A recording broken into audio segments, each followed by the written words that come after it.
Hey girl, what's up? My name is Allison and I am so excited to be here with you and to share my story of how I got started as an online fitness influencer and exactly how it saved my life. I know that sounds cliche, but I can't wait to share with you all the details. I also want to say that I know you're here for a reason. There's some reason you stumbled upon these videos, and I want you to think about that as you continue to learn more about this opportunity. So my story, I'm going to bring it back to my senior year of college. So I've been a coach, I'll say this first, I've been a coach since October 2016, so depending on when you've watched this video, about 2.5 years. But my story goes back to my senior year of college. Growing up, I had always been involved with sports. I was kind of, I did soccer, I did softball. I was honestly terrible at all of them, but the one sport that I fell in love with was diving. So I knew in college that was something I wanted to continue to do. So I did diving all 4 years, and when the season came to an end my senior year, I was kind of like, crap, what am I going to do for workouts? What am I going to do for health and fitness? Just because for 10 years that's what my life revolved around, and now it was all over. On top of that, my friends knew I would have more time, so they invited me out more, which led to bad eating choices, bad drinking choices, and in turn led to a 15-pound weight gain. I say I gained the senior 15 rather than the freshman 15.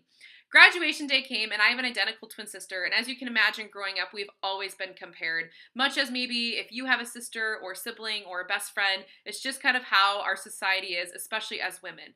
So when we were taking pictures, I just could hear people saying like, oh, Allison's the bigger twin, or Allison's the one that gained the weight in college, and it bothered me, but at the same time, I didn't really know what to do about it. The day after graduation, though, I got a phone call offering me a teaching job in a smaller town in Minnesota up north, which is where I was at school. So it was about 45 minutes even more north, so farther from my family. And I was terrified because I'd be farther from my family and I actually knew nobody there, but I took it because as a brand new teacher, I didn't know what else I was going to get. I ended up meeting one of my best friends, and her and I were both kind of struggling with our weight after college. And so when New Year's rolled around, we were definitely those New Year resolution girls who joined the gym. We had a blast, so we went to classes together. We started running. We started tracking our nutrition on an app on our phone. And my twin sister was getting married that April in about 4 months, and she was getting married that summer. So our goal was to lose the weight that we had gained by these weddings. April rolled around and I had lost the 15 pounds and I felt amazing. I was stronger. I was happier. I was just more myself again. So I knew that I was loving my new health and fitness routine, and of course I wanted to keep it going. However, things started to take a toll for me. I ended up getting diagnosed with lupus 2 days after my sister's wedding, and so that was kind of a big health struggle for me, just figuring out how to manage that. But also, I was becoming very obsessed with my gym routine. I was becoming very obsessed with tracking my food. When June came, I ended up losing my period and I had no idea why. Now I know it's because my body was so unhealthy. During this time, I was tracking my food down to a single piece of gum. I was not letting myself eat more than 900 calories a day, which is absolutely terrible. I was also working out at least twice per day. If I couldn't get to the gym for whatever reason, I honestly cried about it. And I would be doing random lunges and squats and jumping jacks all around my apartment just to try to burn as many calories as I could. My mindset was so focused on burning about 1,000 calories per day on top of what, like I said, eating less than 900, that I became very, very sick. I was also becoming even more lonely and depressed because my body was being deprived of so many nutrients that everything in my life changed. I didn't want to go out with friends.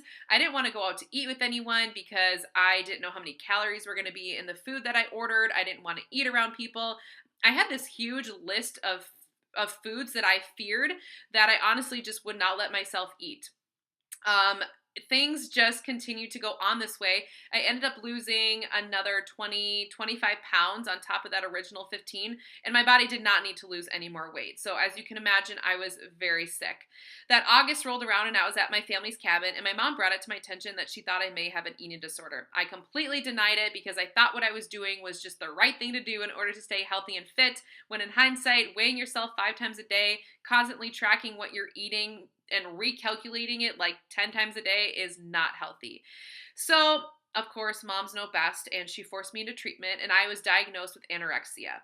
I did not want to go to treatment at all because I didn't think, again, what I was doing was a problem. It was more of an addiction for me, and it was something that I honestly just couldn't see going everyday life without doing the things that I was doing. So when the school year started up again, I had to go to treatment and it was about an hour away. So I had to leave school an hour every single Friday, and I didn't want anyone around me to know what was going on. I was terrified and embarrassed and ashamed of what I was going through that I lied and said I was going to appointments for my lupus when that was not the case. As I got to the appointments, I had to meet with a nutritionist, a doctor, and a therapist, and they would weigh me every single time. And that number on the scale dictated how I felt about the rest of my day. If it went up, I knew that I had to go work out more. If it went down, I was secretly celebrating inside when I really shouldn't be. They would also take my heart rate, and it was always at around 42. And they told me if it ever got below 40, they were going to hospitalize me. And I was terrified of that because, again, not many people knew what I was going through. And of course, people would know if I was in the hospital. They also told me that there was a chance I might not wake up. When you go to bed, your heart rate even slows down, and they said that there's a chance that my heart is so weak that I might just not wake up. You would think that would be the thing that scared me to break free of this addiction and this eating disorder, but I was so obsessed with what I was doing, I honestly thought that this was going to be the rest of my life. This was how my every single day was going to be. I didn't know what else to do besides just continuing doing what I was doing. After that school year, I ended up moving back home to be with family and just have support from the people that did know about what I was going through. Of course, they put me into treatment again, and I was just going through the motions. I was still working out like crazy. I was still restricting everything I ate, still very depressed and unhappy and just so lonely and feeling like I had no way out of this disease. It wasn't until I was scrolling through Instagram one day and I saw a picture of a girl that I actually taught with when I first started teaching. We were friends, but we lost touch after I had moved home. And I saw a picture of her though, and she was on vacation with her family, and she was talking about this new thing that she was doing. She was holding this coconut water and she had like abs and she looked so happy. I was like, what is she doing? So I reached out to her. I was like, yo, girl, tell me what you're doing. She said she was doing these at-home workouts and she was drinking these superfood shakes every single day. And I was like, okay, sign me up. In the back of my head, I was like, this is going to be something that helps me lose even more weight. When in reality, obviously, that's not what my body needed. But of course, that's where my mindset still was.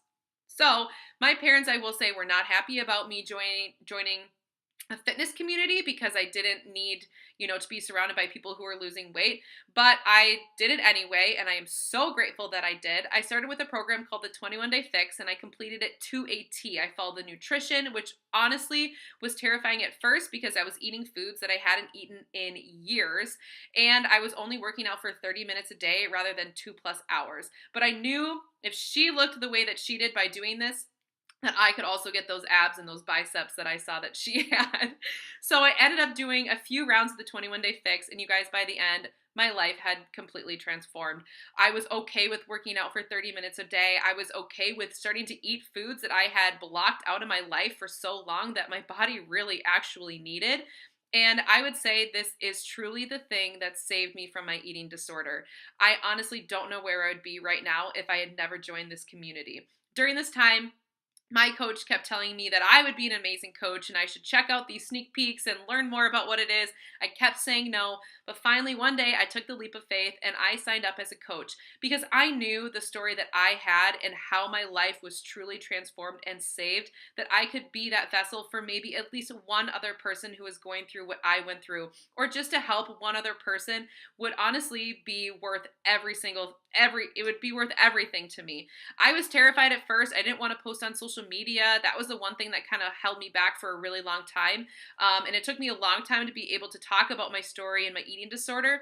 But the amount of lives that I've already saved through my story is absolutely incredible and what this opportunity is all about. And I can't not share about it every single day. So you're going to be hearing even more about how many other lives have been changed and what this opportunity really can do for you. Besides changing my life physically and mentally, it's changed my life financially. I actually ended up quitting teaching 2 years into starting this business, and I am doing this more full time. I also have been able to travel more than I ever thought possible. And you guys, just the people that I have met, the women that I'm surrounded by every single day is insane, amazing.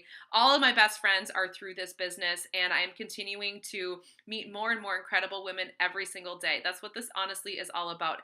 And so I hope the same for you guys. I hope that maybe just hearing my story gives you maybe a little glimmer of hope of what this could possibly do for you too. And I can't wait to share even more details about what we do as coaches, how we make this work in our day, how you can make this a full-time, a part-time, or just a side hustle, and also what it can do for you financially. So more details are coming your way, and I cannot wait to share more. Thank you so much for listening to my story, and I will see you guys later.